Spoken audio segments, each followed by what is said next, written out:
There's like a lot of people that talk about how they're sort of in their own heads and they spend a lot of time ruminating. And I think that it's very important to break down their struggle from first principles. I don't think it's that you are ruminating and as a result, your life sucks or you're frustrated. I think the end state is that you ruminate about these boundary conditions. So let's go all the way to the front.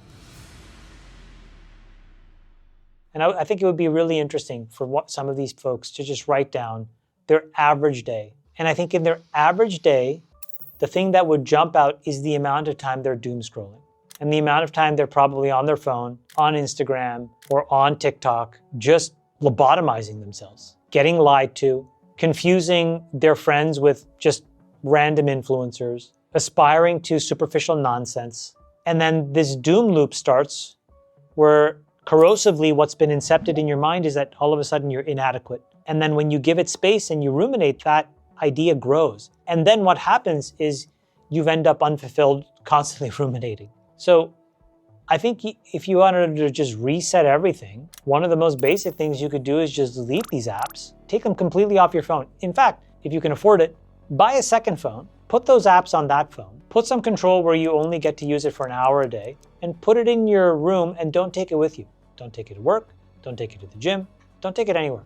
And give yourself a budget where you're only allowed to use it for like 30 minutes a day. I bet you most of these people would feel a lot better right away because you wouldn't be dealing with this constant stimulus of telling you haven't made it or everything's not working. And obviously, if somebody told me for 3 hours a day that it was not working, I would start to believe them, but it would not be true. And it has nothing to do with how much money you have or what title you have or, it has nothing to do with any of that. It's about losing focus of what's literally right in front of you. A lot of these people probably have really good parents, really good friends, some really good coworkers. They have really good habits some of the time. And instead of focusing on that, they live in this glass half empty hellscape that's defined by the lies of other people that those people are gussying up for the purposes of clicks and likes. It's just so stupid. And so then if you're gonna ruminate on that, what are you ruminating on? You're ruminating on a lie. You're focused on somebody else's lie and then projecting that lie as a reflection on the lack of your achievement. That is so crazy to me. So just delete the apps. Just start with that. What do you think you're really missing? I think the thing with retardmaxxing that's so interesting is that what it's not saying is to not do things. What it's saying is do things or don't do things, but just do the thing. If the thing is doing nothing, then just do that nothing. But if the thing is to do the thing, then just do the thing. Stop talking about it. If you want to go to school, stop talking about it. Just do it. If you want to learn a new skill, stop talking about it. Just do it. Figure out whether you like it. If you like it, do more of it. If you don't like it, stop doing it. If you need to get a job, apply for a bunch of jobs. Try a bunch of try the jobs that you get. Maybe you don't like them. Maybe you do a job you don't particularly like, but then you take the money to fund the thing that you would otherwise do, and you find balance in the two.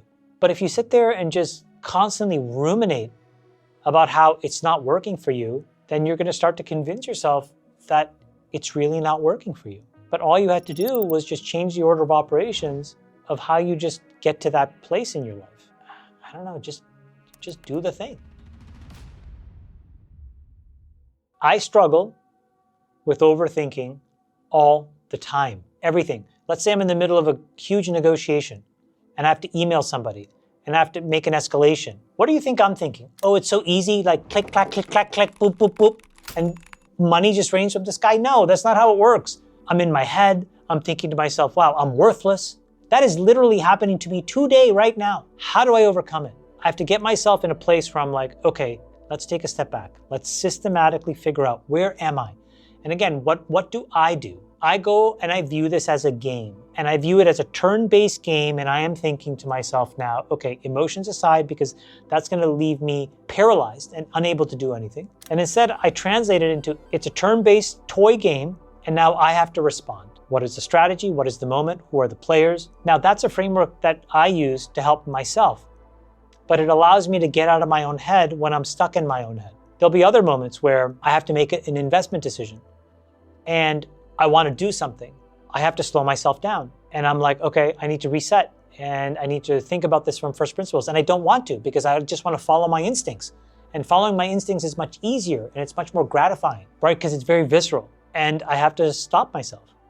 And I have to create impediments. And those things take time. And I've gotten better at that as I've gotten older. But when I was younger, I used to make all kinds of mistakes every day in all ways, shapes, or form. I was my biggest believer, but I was also my biggest impediment to my own success. And I made so many mistakes because of how I ruminated. I wasn't able to stop myself. I wasn't able to objectively look and say, I'm just making up bullshit here. Like, this is just my own insecurity. I'm spewing all kinds of garbage. I'll give you an example. Like at Facebook, I had this one moment where I really wanted to build a phone. You know, I made the case to Zuck, like, hey, we should build a phone. And this is just this critical moment where there can be 3 different operating systems in mobile. This is like 2010. So it's very early on. iOS, Android, and us, I said. And I went and I was working on this thing. And when I escalated, hey, I need, I think at the time it was like $1 billion. It's not really a lot of money today, but at the time, I need $1 billion, et cetera, et cetera. And his decision was no, because it would have required us going public sooner and we weren't ready and whatever. And I took it so personally.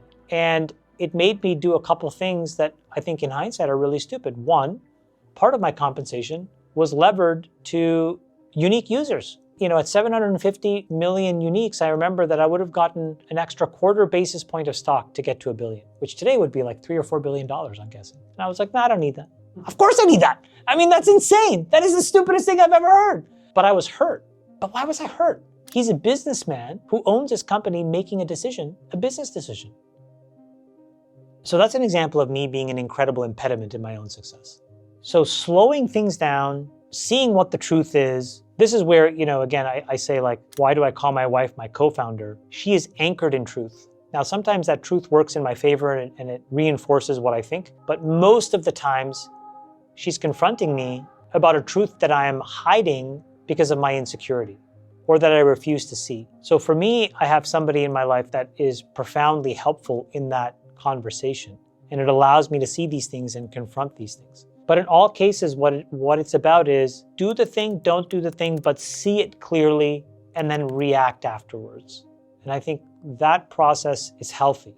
And when I was younger, I think I was the opposite. I would lead with my insecurity and my ego. I would make horrible decisions and then I would double down and anchor in them and not be able to see it. Not be able to see it, not even admit it, not be able to see it. As I gotten older, I've been able to admit it. And now I think in some key moments, I've been actually able to avoid it. But even today, I still get in the middle of like deeply complicated moments, I do get paralyzed and I get into my own head. And I just have better mechanisms now to help me get out of it. The thing that I've done to help me with this turn-based game, actually, the advent of these AIs has been very important in one very specific way. I have built for myself a Nash agent. So what is the equilibrium Nash? So if you're trying to play poker, let's just say playing poker. The Nash equilibrium essentially defines where if you had 2 players, you are unexploitable to him and he's unexploitable to you. And so I've implemented a version of that for myself in business, where it allows me to understand all of the different gameplay and view everything as a toy game, as a game. So it could be I'm negotiating a very large deal. It could be that I am trying to get a really important agreement in place. It could be that I'm trying to decide between 2 very critical different directions in product. I'm able to use this Nash agent to help slow me down and to help think about these other facets. That's where an AI has been very helpful to me. And then I'm able to take that and some cases, Nat and I will sit in bed and we'll just run the agent through all these scenarios. We'll get these reactions and we'll just say, okay, what's the right GTO? What's the game theory optimal decision here? And debate it. Because the AI is not very good, in fact, but it's good enough where it's a starting point and it gives you a trail of breadcrumbs. That's what I use, actually. Yeah, I have a Nash agent that works for me. It's a little proprietary thing that works.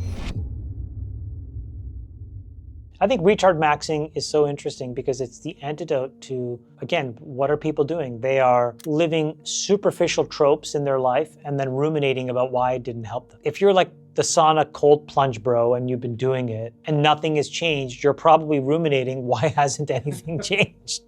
You know, if you're like the workout bro and you're like, why hasn't anything changed? And nothing's changed. If you're like the young lady on Hinge looking for a husband and nothing has changed, you're like, why hasn't anything changed? You're just gonna ruminate yourself, into a puddle. And so when Eli comes along and he's like, just stop thinking about it, you're like, it is just that easy. Like, just stop thinking about it. I don't know, I found it really refreshing. I think the important thing though is it doesn't mean that you shouldn't stop doing things. Do the things, but just stop thinking about it. And then I think additionally in the future, maybe the epilogue to Retardmaxxing is start to figure out what is actually working for you. Just every now and then, probably just observing, like, oh, this is cool, I got a great mom. Oh, this is cool, Had a really great steak there. I mean, just these are little things, but I think they make a big difference if you let them accumulate. Delete the apps. All roads lead to the same answer, man. Delete the apps.